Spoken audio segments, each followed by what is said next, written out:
The VJ category is a skills category where everything has to be matching, from the storytelling, from the camera work, from the editing. The commandant is Ben Moore from the BBC, as he had some very outstanding technical skills.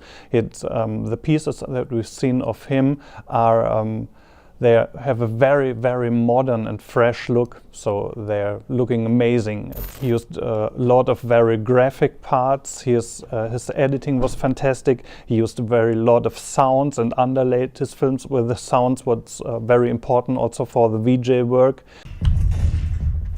This man was so addicted to computer games, he took drugs to keep him awake so he could feed his habit.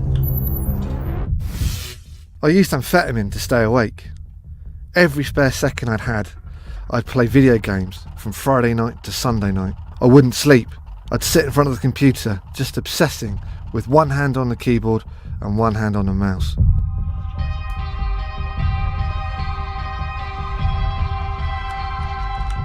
Ian, not his real name, started playing video games as a teenager in the 80s.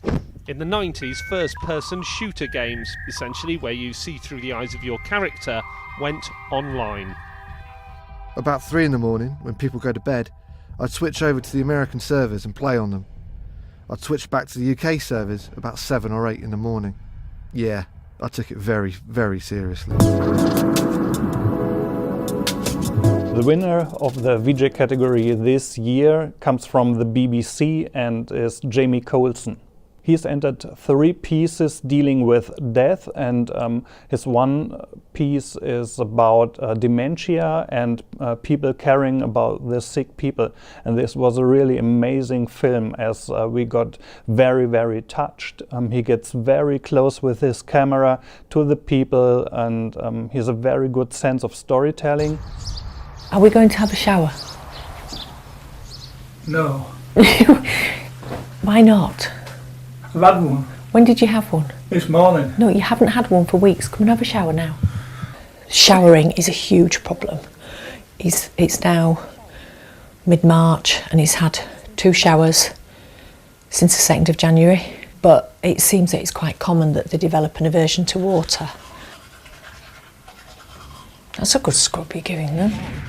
Where's the car? Just go up the path and it's on the road. Can you see it behind the hedge? It's white, is that? Yeah, what colour's our car? Black. No, it's white now. I feel like I'm the mother of a 6 foot tall, 14 stone, 4-year-old. Has he cleaned his teeth? Has he taken his tablets? What's he had to eat today? Might he need to go to the loo before we leave this building or go to the next? So it is really like being a mum of a small child.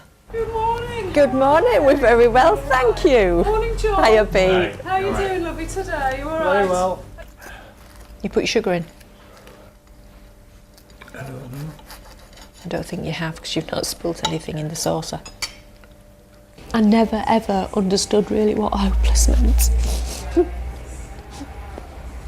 Until this happened. And there's absolutely total lack of hope.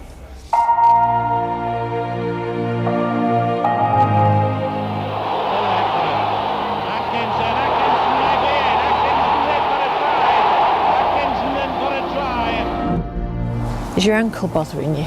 No. Well, that's good then, isn't it?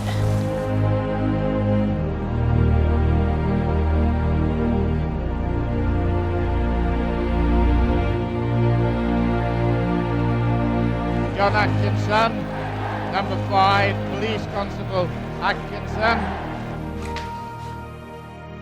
Nothing's going to get better till the person dies, but you don't want the person to die. You just want them to get well, and it's not going to happen.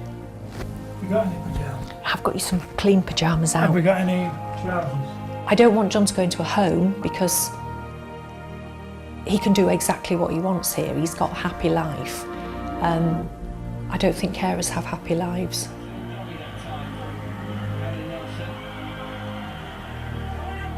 Whilst I sit here and I can say I have no intention of taking my life, it does get fairly hopeless sometimes, and it comforts me to know that if I need to, can step away. Whereas I can't pack a bag and go. I could never leave him. But I could finish both of us off. And it's job done, isn't it?